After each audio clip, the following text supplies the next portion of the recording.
어떤 사람은 말이 느리고 행동이 굼뜹니다. 눈치를 보지 못하고 세상 계산에도 어둡지요. 그런 사람을 우리는 흔히 답답하다 바보다 하고 말합니다.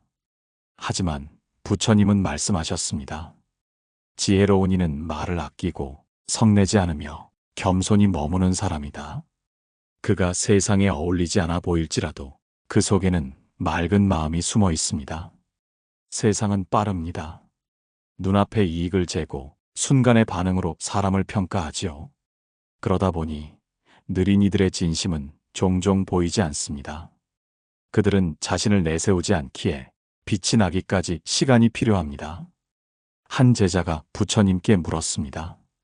스승님, 왜 어떤 이는 세상에서 손해만 보고 늘 뒤에 남는 것입니까? 지혜가 부족해서입니까? 부처님은 조용히 미소 지으시며 말씀하셨습니다. 진짜 지혜는 손해 속에서도 마음을 잃지 않는 것이다. 어리석음처럼 보여도 그 마음이 평화로우면 그가 곧 지혜로운 자다. 우리는 자주 착각합니다. 빠른 사람이 능력 있고 똑똑한 사람이 옳다고 말이죠. 그러나 인연의 세계에서는 느리다는 것은 곧 깊다는 뜻입니다. 이런 사람이 있습니다. 누가 흘린 물건을 주워줍니다. 서둘러 가지 않고 남이 밟지 않도록 길 한켠에 놓아둡니다. 그 작은 배려가 얼마나 큰 마음에서 나왔는지를 아는 사람은 많지 않습니다. 또 이런 사람도 있지요. 말은 서툴지만 누가 힘들다고 하면 아무 말 없이 국을 끓여서 내어줍니다. 그 마음의 온도를 단 한 번이라도 제대로 느껴본 사람은 그 사람을 결코 잊지 못합니다. 부처님께서는 탐욕보다 어리석음을 더 두려워하셨습니다. 왜냐하면 진짜 어리석음은 계산에 능한 마음 속에서 자라기 때문입니다. 이익을 따지고 손해를 무서워하는 마음이야말로 사람을 참으로 가난하게 만듭니다. 그러니 바보 같다는 말 뒤에는 종종 순수하다는 뜻이 숨어 있습니다. 남을 속이지 않고 거짓으로 자신을 꾸미지 않는 그 마음. 그것이 바로 부처님이 말씀하신 지혜로운 어리석음입니다. 이 이야기를 끝까지 들으시면 인연을 보는 눈이 달라질 것입니다. 겉모습은 바보 같아도 진짜 보물 같은 사람을 알아보는 마음의 눈을 함께 열어가 보지요. 그런 사람 있지요. 늘 남을 먼저 챙기고 자기 몫은 마지막에 남겨두는 이. 일을 같이 하면 묵묵히 손을 움직이지만 끝나면 공은 늘 다른 사람에게 돌립니다. 그가 없으면 일이 돌아가지 않는데도 정작 그를 기억하는 이는 많지 않습니다. 세상은 화려한 말에 더 귀를 기울입니다. 빠르게 판단하고 단호하게 결정을 내리는 사람을 유능하다고 칭송하지요. 그에 비해 조용히 뒤를 받쳐주는 이는 언제나 그림자처럼 잊히곤 합니다. 그러다 어느 날 그 사람이 사라지고 나서야 깨닫습니다. 아, 그 사람이 있어서 우리가 편했구나. 그제야 보이지 않던 마음의 무게가 느껴집니다. 한 제자가 또 부처님께 여쭈었습니다. 스승님, 사람들은 왜 좋은 인연을 곁에 있을 때는 모르고 잃고 나서야 슬퍼합니까? 부처님께서는 연못가의 한 연꽃을 가리키셨습니다. 이 꽃이 피어 있을 때는 향기를 모르다가 시들어 떨어지면 그 향기를 찾지 않느냐? 그것이 어리석음의 본성이다. 우리의 눈은 늘 바깥을 봅니다. 화려한 옷, 능숙한 말, 세련된 태도, 그런 것들에 쉽게 마음을 빼앗기지요. 그러나 마음의 향기는 눈에 보이지 않습니다. 그 향기를 느끼려면 조용히 멈추어야 합니다. 가정에서도 그렇습니다. 말없이 가족을 챙기던 사람이 있습니다. 빨래가 저절로 개어 있고 식탁에 늘 따뜻한 밥이 오릅니다. 그 일상이 너무 익숙해서 우리는 그 손길의 고마움을 잊습니다. 그러다 그 손이 멈추는 날, 세상도 함께 멈춘 듯 허전해집니다. 직장에서도 있습니다. 팀의 막내가 늘 웃으며 자비를 맡고 누가 실수해도 나서서 대신 수습하지요. 그 사람은 늘 좋은 사람으로 불립니다. 하지만 평가의 자리에서는 이름이 빠집니다. 그가 없으면 흐름이 어긋나는데도 그 가치를 깨닫지 못합니다. 부처님은 말씀하셨습니다. 공덕을 바란 마음은 공덕이 아니요 그냥 행한 선행이 진짜 공덕이다. 그 말은 보상을 바라지 않고 하는 선함이야말로 가장 깊은 수행이라는 뜻입니다. 우리는 때로 바보 같다고 여기는 이들을 통해 진짜 인간다움을 배웁니다. 그들의 느린 걸음이 사실은 우리의 속도를 되돌려주는 거울이지요. 그들은 서두르지 않기 때문에 우리의 조급함을 비춰줍니다. 그래서 그들이 곁에 있을 때 그 마음을 알아보는 눈이 필요합니다. 그 눈이 닫히면 인연은 아무 소리 없이 멀어집니다. 바보처럼 보이는 그 사람, 사실은 세상을 부드럽게 붙드는 지혜로운 손일지도 모릅니다. 부처님께서는 제자들에게 자주 이렇게 물으셨습니다. 세상에서 가장 강한 이는 누구인가? 제자들은 저마다 답했습니다. 많은 재물을 가진 이입니다. 힘이 센 장수입니다. 지식을 많이 아는 학자입니다. 하지만 부처님은 고요히 말씀하셨습니다. 자기 마음을 이긴 자가 가장 강하다. 이 말은 단순한 겸손의 가르침이 아닙니다. 겉보기엔 바보 같아 보이지만 자기 마음을 다스릴 줄 아는 이는 결코 흔들리지 않습니다. 세상이 그를 몰라줘도 그는 자신을 잃지 않습니다. 그가 남의 시선을 따라 살지 않기 때문입니다. 우리가 바보라고 부르는 사람들 중에는 이런 이들이 많습니다. 화를 내지 않고 시비를 따지지 않으며 손해를 봐도 웃고 넘어가는 사람들. 그들은 계산을 못하는 게 아니라 그 계산이 마음을 병들게 한다는 걸 압니다. 법구경에는 이런 구절이 있습니다. 어리석은 이는 남의 허물을 보고 지혜로운 이는 자기 허물을 본다. 진짜 지혜로운 사람은 남이 잘못해도 그를 탓하지 않습니다. 나는 이 일에서 무엇을 배워야 할까 하고 돌아봅니다. 그 마음의 방향이 다릅니다.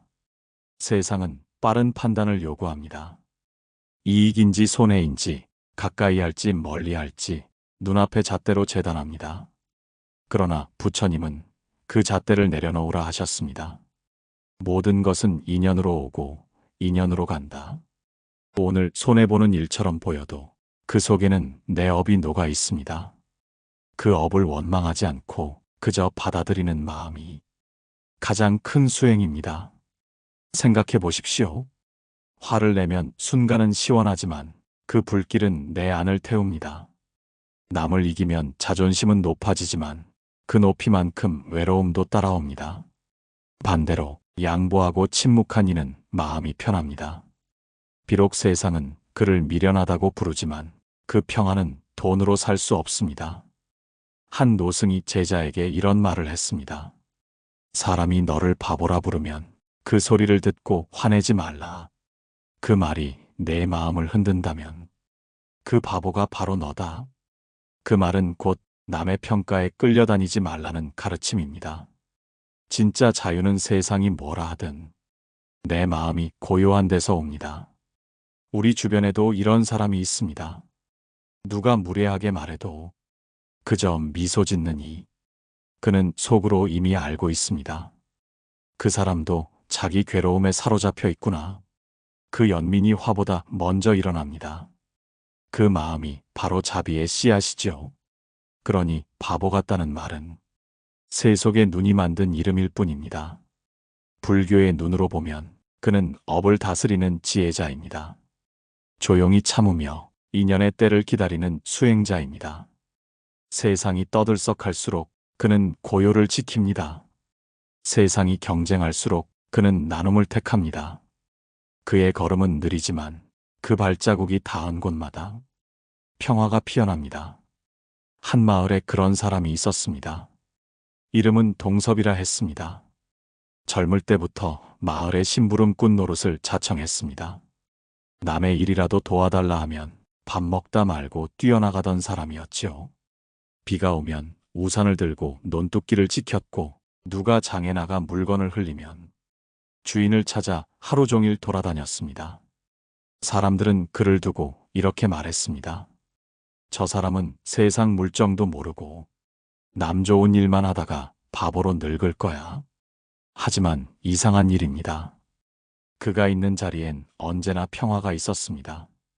서로 다투던 사람도 동섭이의 미소를 보면 잠시 말을 멈추었습니다. 그는 말을 많이 하지 않았습니다. 대신 상대의 눈을 오래 바라보았습니다. 그 눈 속엔 평가도 계산도 없었지요. 그저 그대도 나처럼 괴롭겠구나 하는 조용한 연민이 있었습니다. 그는 가난했습니다. 남의 밭일을 도와주고 받은 곡식도 늘 나누어 주었지요. 하지만 신기하게도 그 집엔 늘 밥이 끊이지 않았습니다.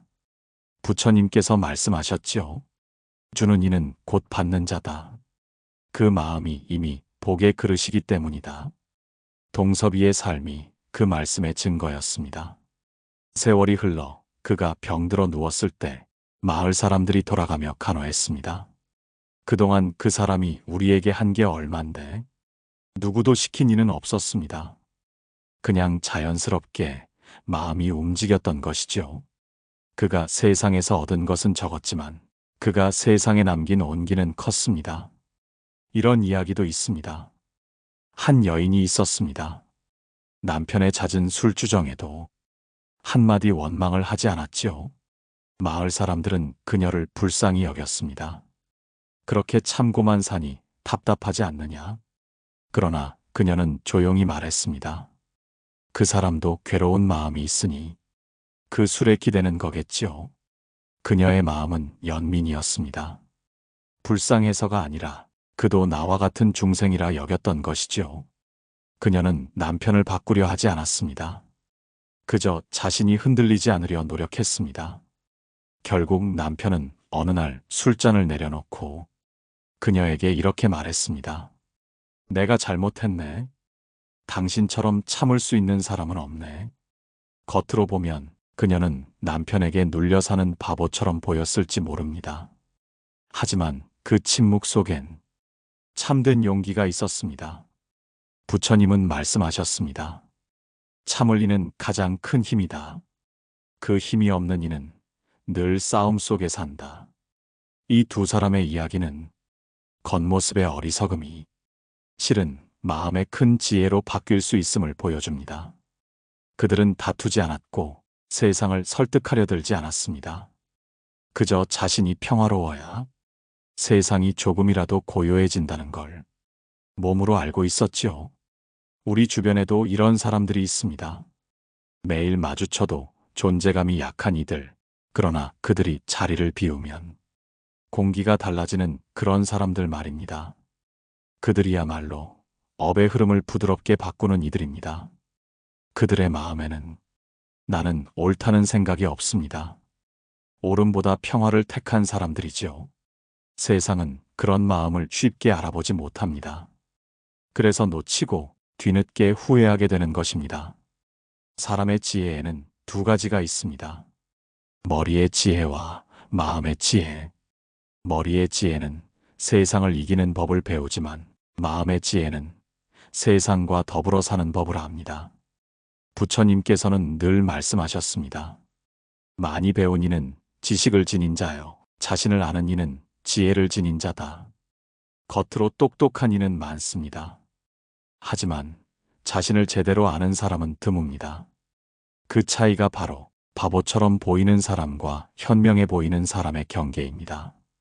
겉으로 현명한 사람은 자신의 말이 옳다고 믿습니다. 논리로 남을 이기고 결과로 자신을 증명하려 하지요. 하지만 마음의 지혜를 가진 사람은 이기는 대신 이해하려 합니다. 그는 옳고 그름보다 이 사람의 괴로움은 어디서 오는가를 봅니다. 불교에서는 그것을 관이라 합니다. 보되 다투지 않고 이해하되 개입하지 않는 마음. 그 마음이 깊어질수록 세상의 시비가 가볍게 보입니다. 한 제자가 물었습니다. 스승님, 왜 세상은 착한 이를 미련하다고 부릅니까? 부처님은 대답하셨습니다. 착한 이는 세상을 이기려 하지 않기 때문이다. 그는 세상을 꿰뚫어 보되 그 속에 들어 싸우지 않는다. 그 말 속에는 큰 통찰이 있습니다. 착함은 단순히 좋은 일이 아닙니다. 그것은 마음의 깊은 결단입니다. 남을 원망하지 않겠다는, 자신을 해치지 않겠다는 약속이지요. 그 결심은 결코 약한 마음에서 나오지 않습니다. 그것은 오히려 수많은 고통을 통과한 자만이 도달할 수 있는 고요입니다. 생각해 보십시오. 세상은 끊임없이 우리에게 속삭입니다. 더 가져라. 더 빨리 움직여라. 남보다 늦으면 뒤처진다. 그 소리에 흔들리지 않으려면 어떤 힘이 필요할까요? 그건 지식이 아닙니다. 그건 마음의 근력, 곧 수행의 힘입니다. 겉으로 바보처럼 보이는 사람들은 바로 그 수행을 몸으로 합니다. 그들은 자신을 드러내지 않고 말보다는 행동으로, 결과보다는 과정으로 살지요. 그들은 세상을 바꾸려 하지 않지만 그들의 고요가 곧 세상을 바꿉니다. 어떤 이는 말합니다. 그렇게 살면 손해보지 않습니까? 그때 부처님은 미소 지으셨습니다. 진짜 손해는 마음을 잃는 것이다. 모든 재산을 잃어도 마음이 평안하면 그대는 이미 부자다. 그 말씀은 우리에게 묻습니다. 우리는 무엇을 잃으면 진짜 손해라고 느끼는가? 평판인가? 돈인가? 아니면 평화인가? 그 답을 아는 순간 우리는 비로소 지혜의 문턱에 서게 됩니다. 그래서 바보처럼 보이는 사람을 함부로 판단하지 마십시오. 그는 이미 우리가 도달하지 못한 곳에 있습니다. 남이 뭐라 해도 마음이 흔들리지 않는 자리, 그곳이 바로 불교가 말하는 무심의 자리입니다. 무심은 냉정이 아닙니다. 그건 모든 것을 보고도 미워하지 않는 마음입니다. 그 마음은 쉽지 않습니다. 하지만 그 방향으로 한 발이라도 내딛는 순간 우리의 세상은 조금 달라집니다. 사람들은 종종 이렇게 말합니다. 참는 것도 한계가 있지요. 그 말 속엔 억눌린 마음의 고통이 숨어 있습니다. 하지만 부처님께서 말씀하신 참음은 그저 억누르는 인내가 아닙니다.